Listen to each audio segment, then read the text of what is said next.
What if you're looking for a new laptop and money is no object? Well, that's what I've been able to game on. Let's take a look.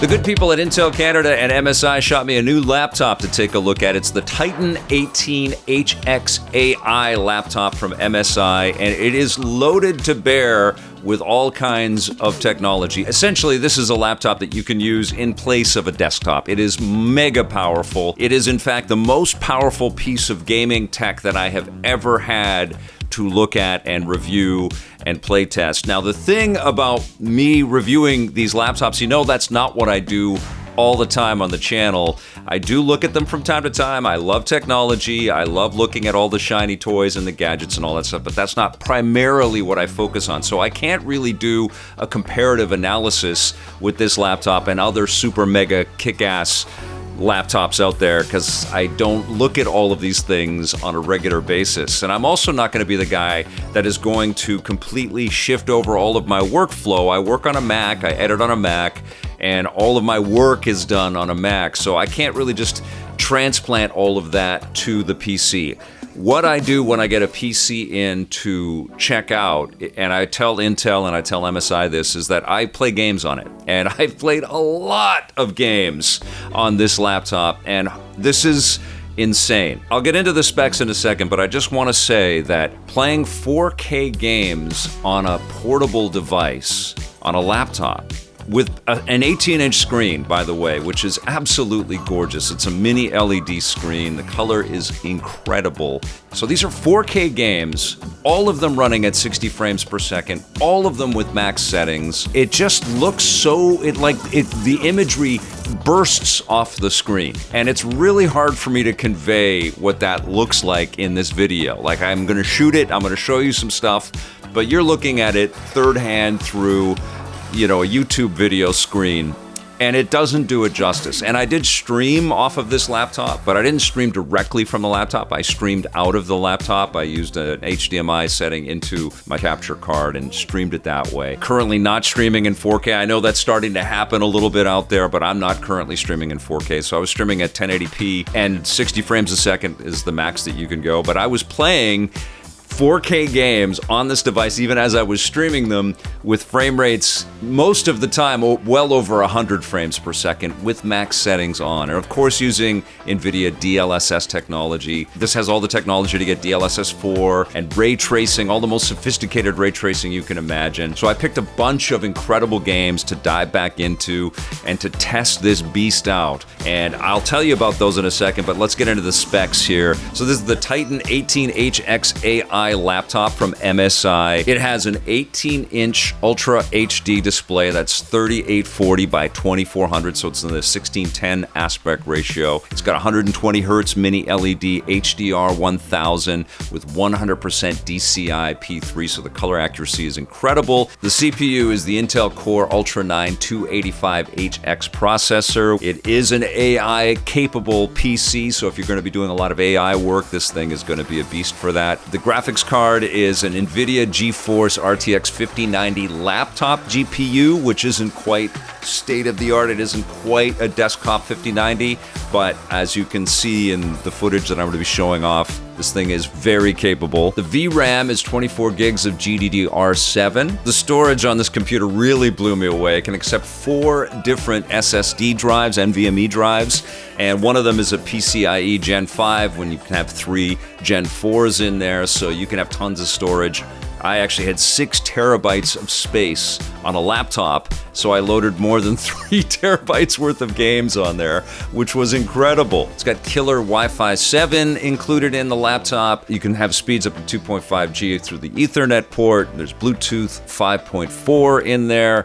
In terms of I/O, you've got a full-size SD card reader. It's got HDMI 2.1, so that'll handle all of your HDR encoded media as well as your higher frame rates on some of the stuff that you're going to be playing as well, if you're going to output that to a TV or a monitor. monitor. It has 2 Thunderbolt 5 ports. It's got 3 USB 3 ports. It's got a very cool SteelSeries keyboard and touchpad, all of it with RGB lighting, and the touchpad is haptic enabled. You've got a mic in, headphone out port. The speakers sound really nice in this from Dyne Audio. It's got a 4-cell 99 watt-hour lithium polymer battery. The AC adapter pumps out 400 watts. The unit weighs just under 8 pounds, 7.93 pounds, and it's a big device. It's 15.9 inches by 12.08 inches by 1.26 inches, and there's a lot of room in there for ventilation, and you do hear those fans pop up. There's also a heat pipe around the SSDs as well. There's a lot of thought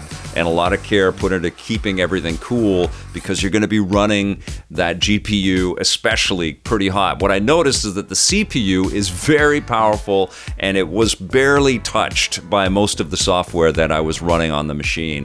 I never really saw it hit more than 30 or 40%. The GPU on a lot of games was well, especially because I had everything maxed, I was playing at 4K, was well over 80%, 90%, got close to 100% on a few games as well. Now, I didn't fiddle around with it. I didn't overclock it. I didn't try to like really just run this into the ground. I just wanted to see what the frame rates were like and what it felt like to dive into the software. Honestly, there are a lot of channels on the web right now that deal a lot more with the granular nuts and bolts, you know, full teardown kind of thoughts on a device like this. For me, especially because this is a machine that has an asking price of almost $8,000 Canadian as it's configured, I thought, okay, listen, I'm just gonna play the games and the software on it and see kind of how the other half lives. If you've got that kind of money to spend on a laptop to play video games or to run AI software, or you need this much horsepower to do 3D renders and 3D visual effects and things like that, you kind of know what you're getting into, and you've probably done a lot of research. I think most of the audience for Electric Playground and that follows me wants to know how it was to play video games on. So that's honestly what I did the most. I spent a good 20 plus hours playing games on it, streamed at least 7 hours of it, and I had a really incredible time with this, especially playing Batman Arkham Knight. Now, this is a 10-year-old game, and it was plagued with all kinds of issues when it hit the PC. It came off of sale because it was crashing all over the place, and it had to kind of be repaired. And over the years, I have continued to go back to this game. I've played it on Steam Deck and the ROG Ally. I've talked about it. I've streamed it in the past. You know, and obviously I loved this game when it came out. I wanted to give it a 12 out of 10 because I'm a bat freak and I was just so excited to play it. I've never seen the game like this before. It runs at a stable 60 frames per second in 4K. And all the bells and whistles turned on. Now, it doesn't have ray tracing. It's Unreal Engine 3. It doesn't have all of today's beautiful pieces. There's no DLSS. You can't go above 60. I think it kind of locked in at 60. Maybe tinkerers out there have been able to overclock it or to get massive, crazy frame rates. But I had never seen it like this, and I was gobsmacked. I played it on the laptop screen for a while, and I thought, okay, this is really cool, but I wanted to boost it up on my LG GeForce 65-inch television set. Again, I'd never seen it projected like this. The scale of it, the size of it, the detail and the beauty. There was no clipping and no issues in terms of draw distance or anything. It's just so freaking gorgeous. And as I'm sitting there playing it, I'm thinking, I want to record this whole game with this device. Now, sadly, I have to return it, so I won't be able to do that. But I want to record this whole thing and just upload a 4K video of how gorgeous this game is from 10 freaking years ago. And so just for the act of being able to play Batman Arkham Knight again for this review, I am eternally grateful to Intel and to MSI for sending this thing out, because I was overwhelmed by how incredible it was. I felt so guilty and so spoiled and so freaking overjoyed to get lost in this wonderful game again, to be Batman and to get into those fights and to get into the Batmobile and to soar over Gotham. Wow, really, really impressive. But I felt that way again diving back into Cyberpunk 2077. And, you know, we knew when this game was coming out that it was going to be something special. And yes, it was plagued by all kinds of problems. But CD Projekt Red has just really kept at tuning and tweaking and improving and it has become a showpiece. It has become this central piece of software to showcase the ray tracing and all of the beautiful reflection detail, all these neon lights and texture pieces and the beautiful looking faces on the characters, just all of this extremely cool detail that you can absolutely get lost in. I was chased by cops and I ducked around a corner and jumped into a cafe, and everybody in this cafe was just going about their life, and yeah, I was just awed by the glow coming off of everything again, and that's really what this felt like. It felt like seeing these games for the very first time one more time. And I know that The Last of Us Part 2 also had kind of a bumpy launch on PC, just like The Last of Us Part 1 did, but this machine handled the game flawlessly.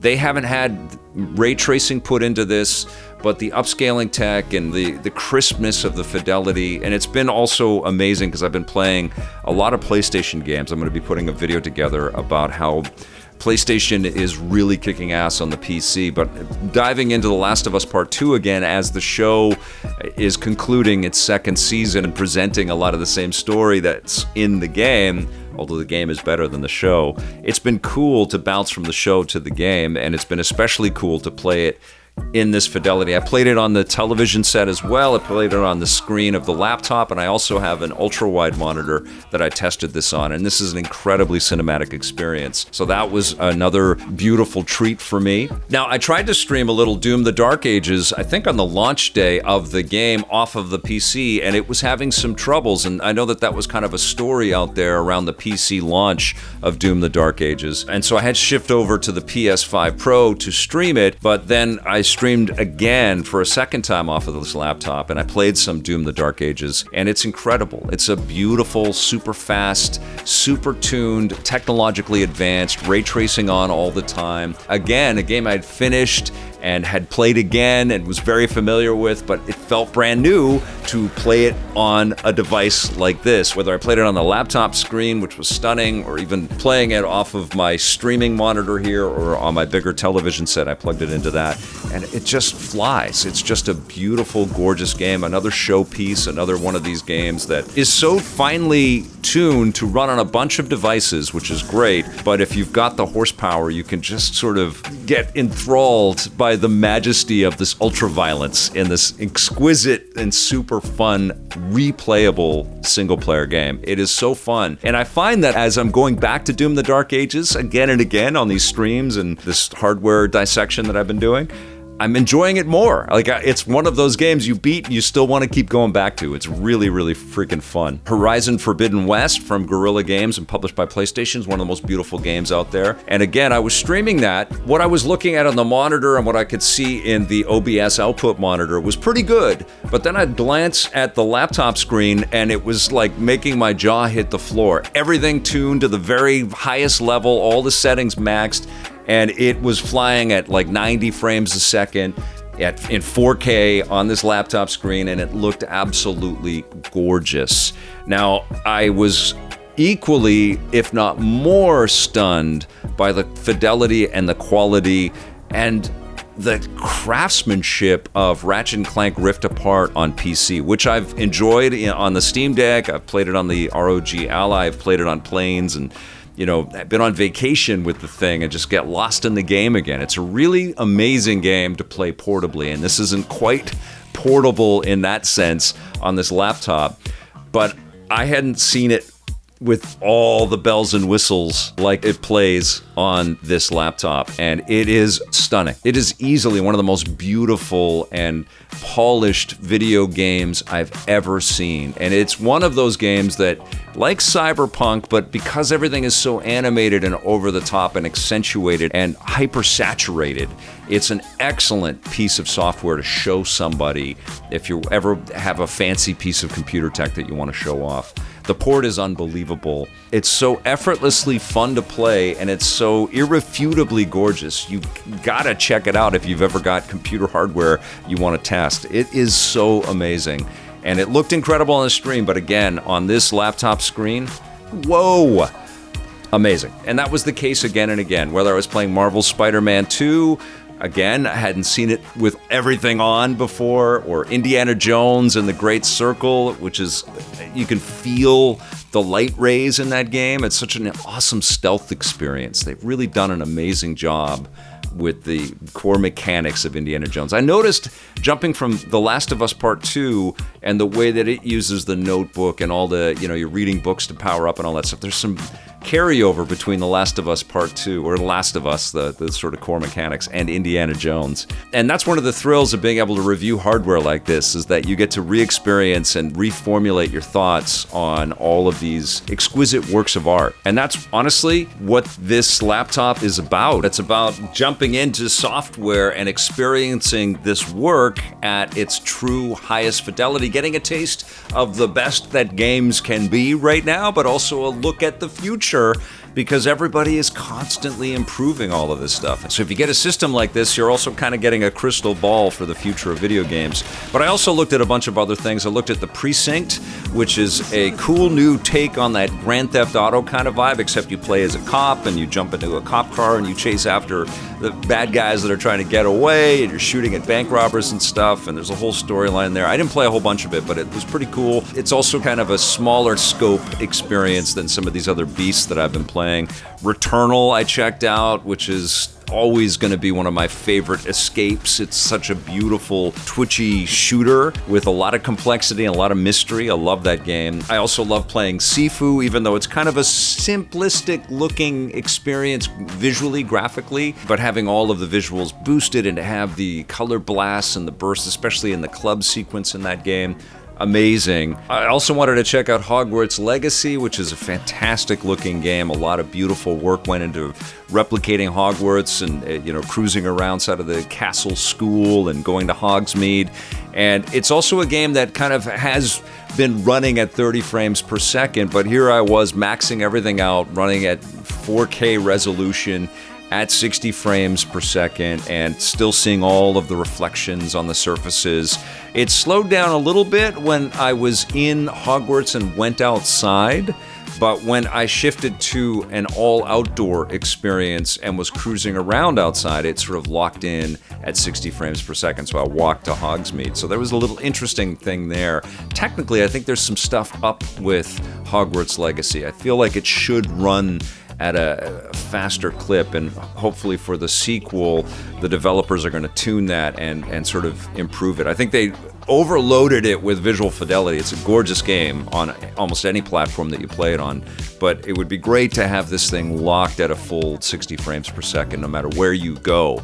And even on this beast of a machine, I did notice that there were some slight hiccups happening there. But when everything was running at 60 and all of the ray tracing and everything was on and all the reflections and stuff, amazing, really beautiful game. And honestly, I could have kept on going and keep talking about all of these core experiences that I had. I had so much fun playing these games like this and streaming them and talking about this laptop. This was truly from a player's kind of perspective and what it's like to have this money isn't an issue kind of experience. Now, if you've got the budget for this, you've probably done a lot of research and there's probably a lot of other options out there. And certainly some of this technology is going to trickle down into other lower price SKUs, and MSI is going to have a whole bunch of different options there as well. But I got to say, this was a real treat to be able to play games like this. So I'm grateful to Intel and to MSI for sending me the Titan 18HX laptop. Now, this is out of my price range. I couldn't justify spending almost $8,000 on a laptop, even though my job is to review all of these things. That's a pricey jump to take. And there are so many other price points where you get a pretty damn good experience. Maybe not at this experience, but a pretty damn good one. And certainly that AI upscaling technology that Intel and AMD and everybody else is kind of working on right now is making experiences fly on every tier of hardware these days, which is really cool. I mean, look at the Switch 2 coming up. So this is definitely a wonderful top-end kind of experience for sure, and I had a blast. But because of that price, yeah, this isn't a machine that's for everyone, obviously. I'm going to give the Titan 18HX laptop an 8.5 out of 10.